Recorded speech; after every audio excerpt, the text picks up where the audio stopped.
Abundance. The Future is Better Than You Think, by Peter H. Diamandis and Stephen Kotler. Introduction. Picture this.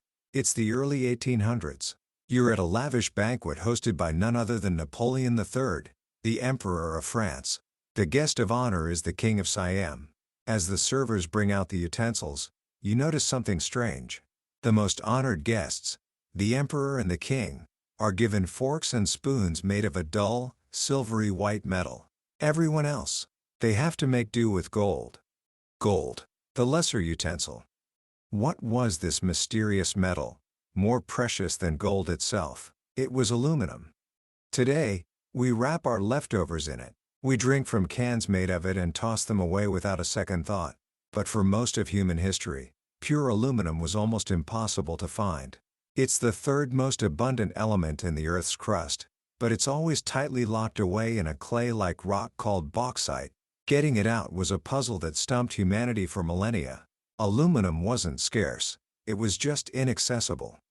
Then, in 1886, two young inventors, one in America and one in France, independently discovered a breakthrough process called electrolysis. Using electricity, they could finally unlock the aluminum from the rock, easily and cheaply. Suddenly, this impossibly rare material was everywhere. The world was flooded with a cheap, light, pliable metal, and it changed everything, from aviation to architecture. This story, the story of aluminum, is the key to understanding our future. It's a perfect illustration of an idea so powerful it can change the way you see the world. It's the central message of the book we're going to explore today. Abundance. The Future is Better Than You Think, by Peter H. Diamandis and Stephen Kotler. This book is a powerful antidote to the constant stream of pessimism and bad news we face every day. The authors, one a space entrepreneur and innovation pioneer, the other an award-winning science writer, present a bold and meticulously researched case that humanity is now entering a period of radical transformation. A time where we will soon have the ability to meet and exceed the basic needs of every single person on the planet. Now, I know what you might be thinking. Abundance? In a world facing climate change, poverty, and political turmoil? It sounds like science fiction. But what if I told you that the very technologies that will enable this future are not decades away, but are already here, and accelerating at a pace our minds can barely comprehend? In our journey together today, you will discover why our brains are hardwired to focus on the negative, and why the good news is often invisible. You will learn about the powerful forces, from backyard innovators to a new breed of philanthropists, that are conspiring to solve our world's biggest problems. And most importantly, you will be given a roadmap, a blueprint for a future that is not just a little better, but vastly better than we can imagine. A future where, for the first time in history, abundance for all is truly within our grasp. So, settle in, and prepare to have your perspective shifted. Let's explore the future. Book summary. Before we can even begin to talk about a future of abundance, we have to confront a difficult truth about ourselves. Our brains are not designed to believe in it. In fact, they are wired for the exact opposite. Think about your daily news feed. How much of it is positive? How much is negative? If you're like most people, you'll find that over 90% of the news you consume is pessimistic. Wars, famines, disasters, political scandals. There's a simple reason for this. If it bleeds, it leads. Bad news sells because it captures our attention. But why does it capture our attention so effectively? The answer lies deep within our brain, in a small, almond-shaped structure called the amygdala. This is our ancient, early warning system. For thousands of years, our survival depended on being hyper-aware of threats. That rustle in the grass wasn't a gentle breeze. It was a tiger. That shadow in the distance wasn't a cloud. It was an approaching enemy. The amygdala is constantly scanning our environment for danger, and it gets first priority on all incoming information. Before you even have a chance to consciously process something, your amygdala has already decided if it's a threat. In the modern world, this system is a problem. We're saturated with information from millions of media outlets, all competing for our attention. And how do they compete? By triggering our amygdala. They're feeding a fiend that is always looking for something to fear. This creates a profound negativity bias. We give more weight to bad news than good news. On top of that, we suffer from what's called confirmation bias. We tend to search for and interpret information in a way that confirms what we already believe. So, if you believe the world is falling apart, your brain will actively filter out any evidence to the contrary. The Nobel Prize-winning psychologist Daniel Kahneman discovered dozens of these cognitive biases, these little glitches in our thinking that cause us to make systematic errors in judgment. Another one is anchoring. We tend to rely too heavily on one piece of information. Kahneman gives a great example. At the end of the 19th century, people in London were panicking. The city was becoming uninhabitable because of the sheer volume of horse manure piling up in the streets. Because of anchoring, they couldn't imagine a world without horses, so they saw only a future buried in waste.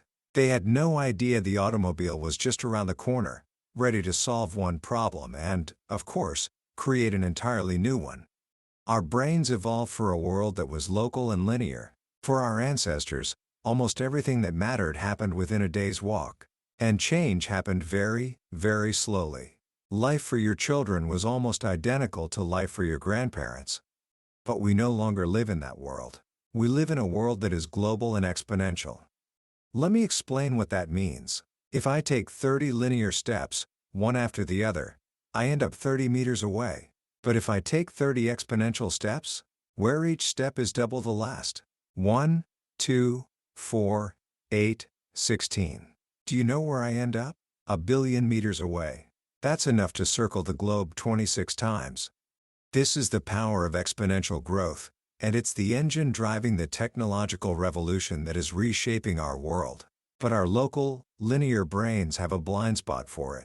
We consistently underestimate the speed and transformative power of exponential technologies. We see a new technology introduced and get excited, but when it doesn't immediately change the world, we get disappointed and dismiss it. We completely miss the fact that it's quietly doubling in power and halving in price, year after year, until it suddenly explodes onto the scene and changes everything.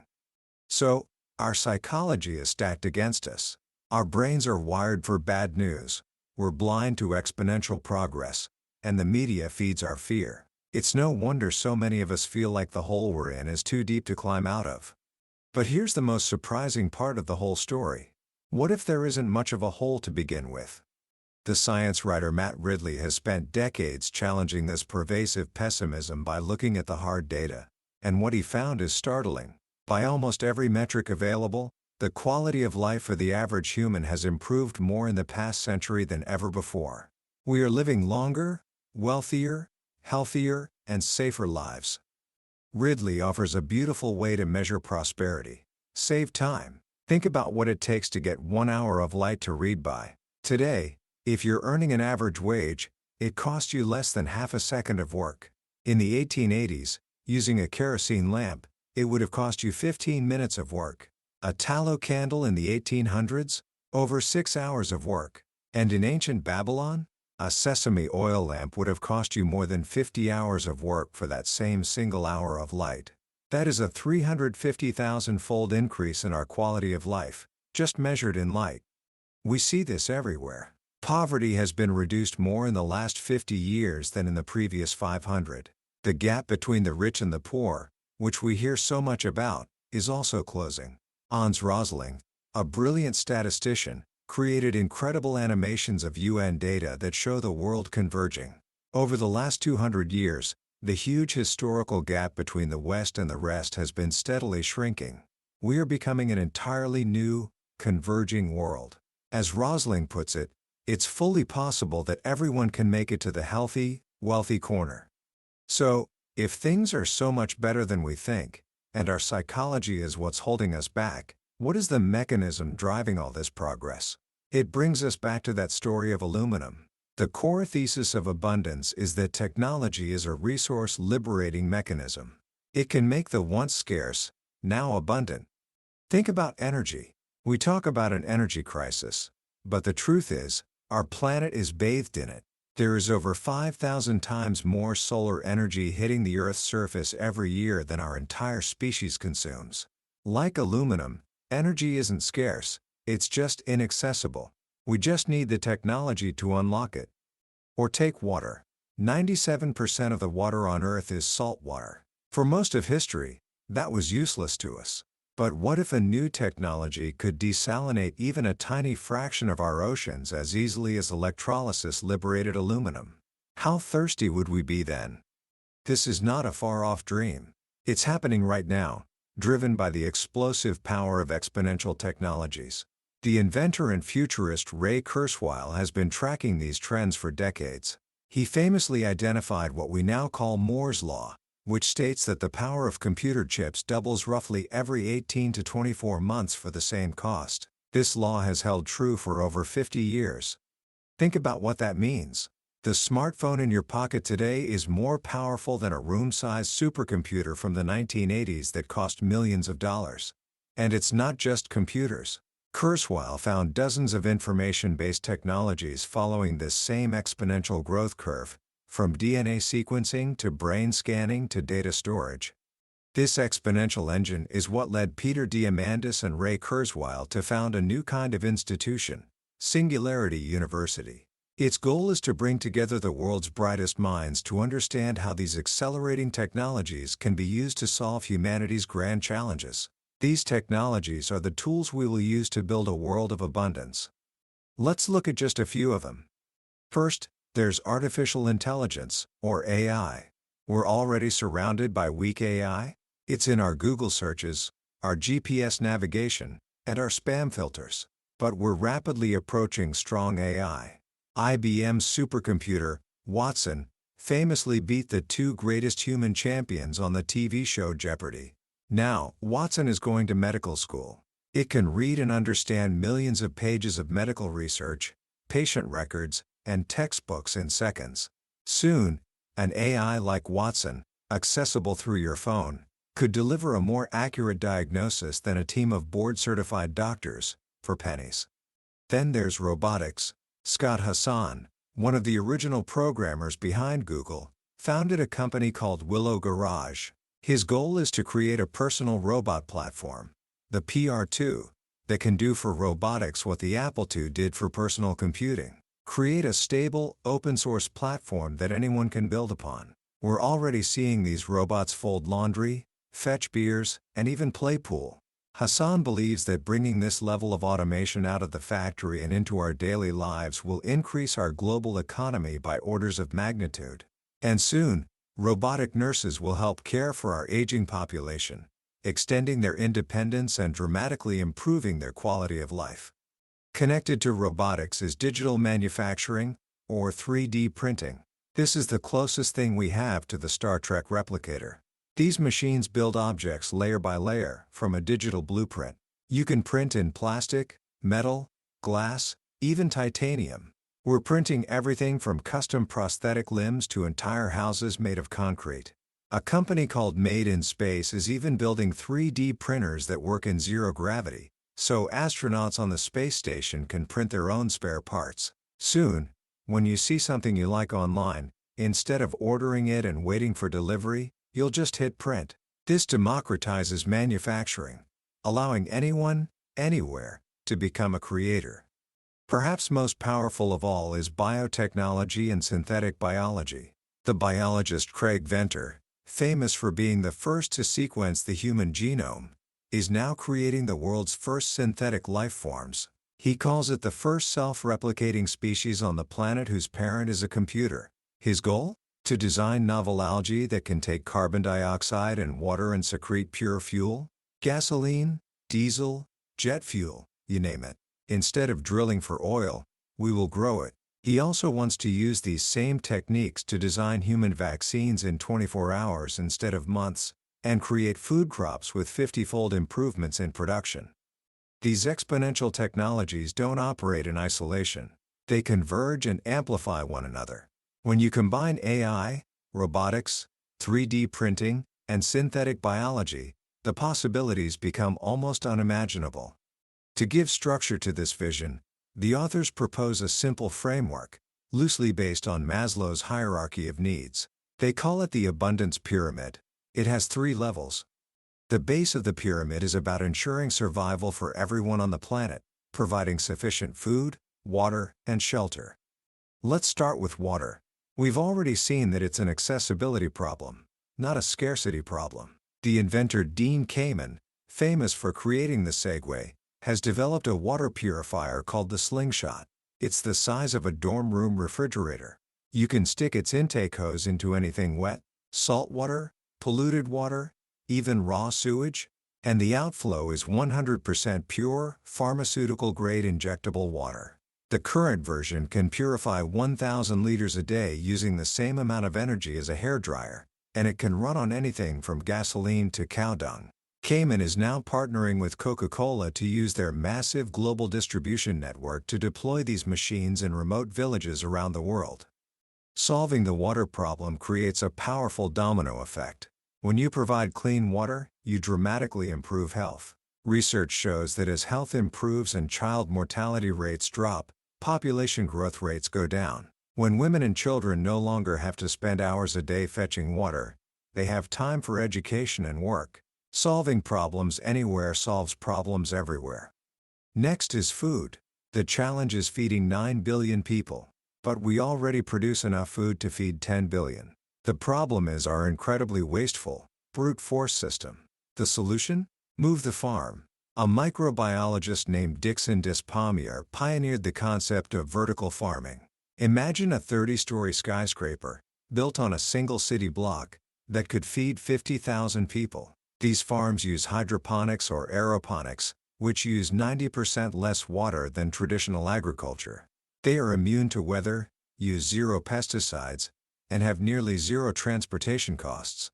On top of that, we could reforest the millions of acres of farmland we no longer need. And what about protein? Our current reliance on cattle is an environmental disaster. But aquaculture, or fish farming, is now the fastest-growing food production system in the world. And on the horizon is in vitro, or cultured, meat. Scientists can now grow meat from stem cells in a lab. This isn't science fiction. It's happening. We can create a hamburger that prevents heart attacks instead of causing one, all while eliminating animal suffering and freeing up 30% of the planet's land surface currently used for livestock. The middle level of the pyramid is about providing the catalysts for growth: abundant energy, education, and access to information. Energy is the linchpin.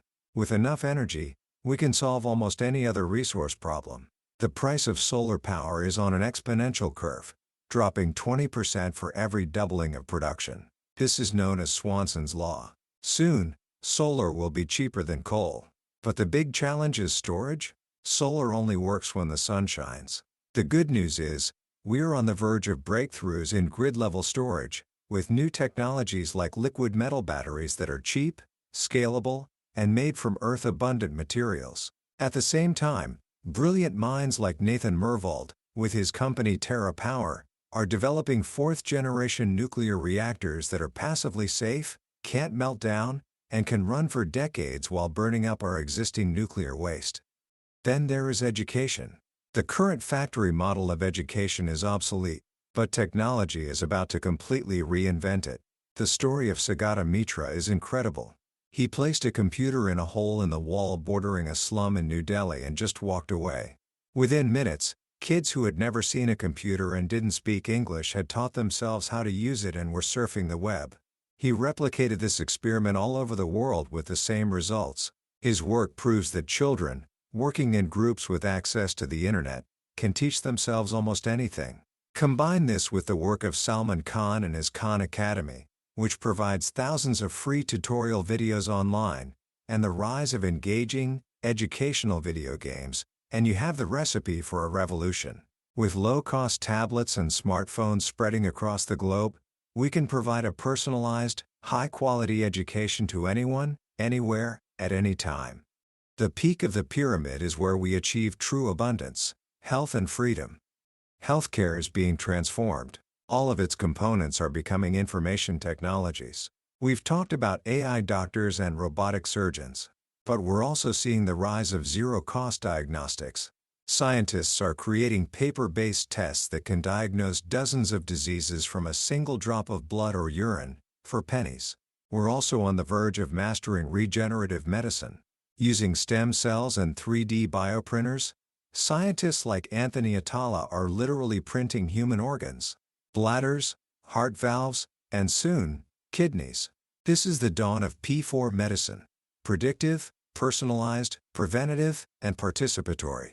We will move from treating sickness to maintaining wellness. Finally, there's freedom. All of these technologies are fundamentally empowering.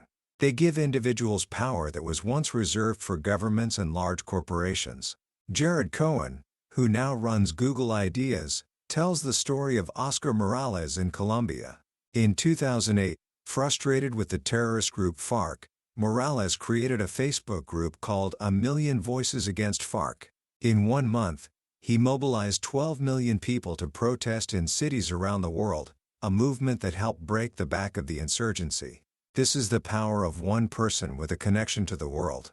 The free flow of information is a powerful force for transparency, human rights, and political liberty. But exponential technologies are not enough on their own. The book argues that there are 3 other massive forces conspiring to create this abundant future. The first is the DIY innovator, the do-it-yourselfer. This is the legacy of the Whole Earth Catalog and the Homebrew Computer Club that gave birth to Apple. Small, passionate groups of innovators can now do what only massive organizations could do before. Burt Rutan, a maverick aerospace designer, built and flew the first private spaceship, Spaceship One, for a fraction of what a similar government program would cost. Chris Anderson, the editor of Wired magazine, started an online community called DIY Drones, and built an autonomous aircraft with 90% of the functionality of a $35,000 military drone for just $300. We even have DIY biohackers, high school students creating new life forms in their garages. The second force is the techno-philanthropist.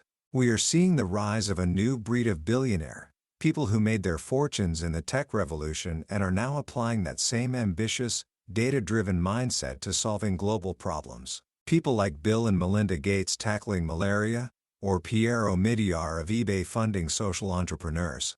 Through initiatives like the Giving Pledge, they are dedicating their vast fortunes and incredible brainpower to humanity's grand challenges.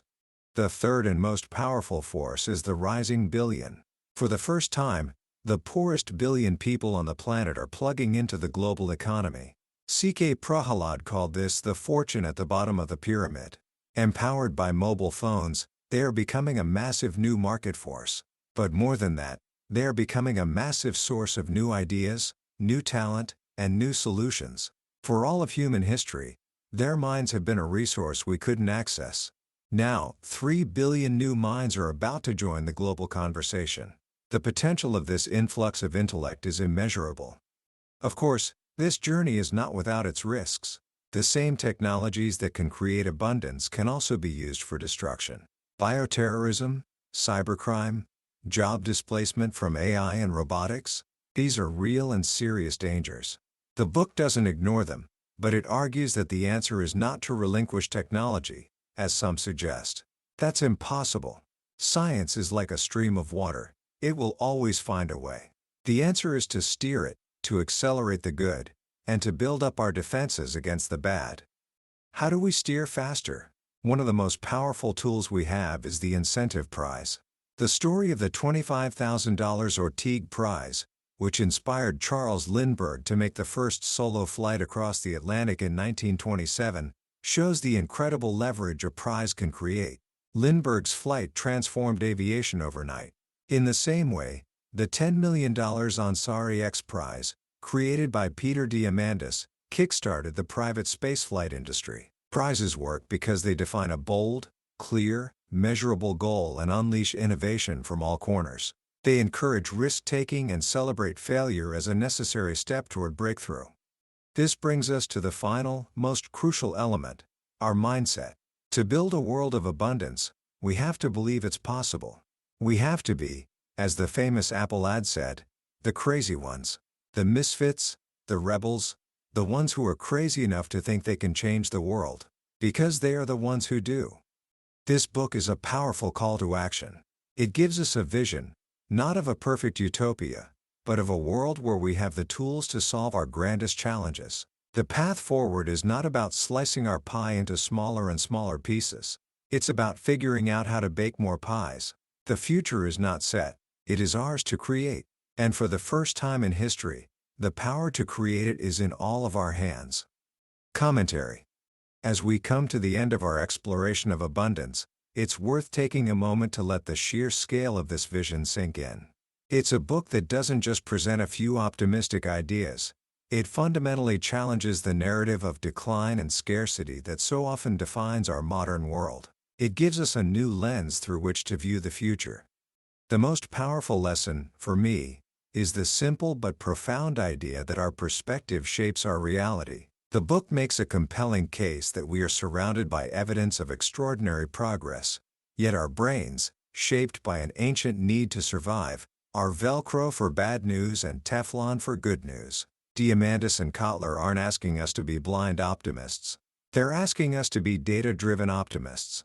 They're asking us to look at the exponential curves, to see the trend lines, and to recognize that the tools we have today are unlike anything humanity has ever possessed before. This shift in perspective is not just an intellectual exercise. It's a call to action. When you believe that problems are solvable, you start looking for solutions. When you see the world as a place of possibility, you become a creator of possibilities. The book's greatest gift is that it empowers us. It takes the responsibility for building a better future out of the exclusive hands of governments and giant corporations and places it squarely in ours. The DIY innovator, the social entrepreneur, the young student with a laptop in a remote village, these are the new architects of tomorrow. So, what can you do with this knowledge, starting today? How can you begin to apply these lessons in your own life? First, I would challenge you to consciously change your information diet. For every negative news story you consume, actively seek out 2 stories of progress, innovation, or breakthrough. Follow the work of the entrepreneurs, scientists, and philanthropists mentioned in this book. You'll begin to train your brain to see the other side of the story, to recognize the upward trends that are often drowned out by the noise of daily crises. This isn't about ignoring problems. It's about balancing your perspective so you can approach those problems with hope instead of despair. Second, embrace the power of small groups. Margaret Mead was right. Never doubt that a small group of thoughtful, committed citizens can change the world. Indeed, it is the only thing that ever has. You don't need to solve world hunger by next Tuesday. Start smaller. Find one of the grand challenges that resonates with you: water, energy, education, and start a conversation with your friends. What's one tiny local problem related to that challenge that you could tackle together? The lesson of the DIY innovators is that you have more power than you think. Finally, get comfortable with experimentation and failure. The road to breakthrough is paved with ideas that didn't work. Thomas Edison famously said, "I have not failed. I've just found 10,000 ways that won't work." Pick a small project, something you've always wanted to learn or build. It doesn't matter if it's perfect. The goal is to experience the process of creation, to learn from your mistakes, and to build what the book calls your fearlessness muscle. Innovation isn't just for geniuses in labs, it's a mindset that we can all cultivate. That was a summary of Abundance. The Future is Better Than You Think by Peter H. Diamandis and Stephen Kotler. We've walked through the book's core arguments today, but I'll be honest with you, a summary can only ever be a map. The real treasure is found when you make the journey yourself. The true power of this book lies in the quiet moments of reading, when a particular story or a single powerful idea connects with your own experiences and sparks something new within you. This summary is your guide to decide if this journey is for you. If anything we've talked about today has lit a fire in your mind, then I encourage you to grab a copy. Reading it isn't just about learning facts. It's an experience that can genuinely change the way you see the world and your own potential to shape it. A link to the book is in the description. Also, if you found this summary valuable, I would be so grateful if you would hit that like button and subscribe to the channel. That way, you won't miss our next deep dive into another life-changing book on the billionaire's bookshelf. Let's keep learning and growing together.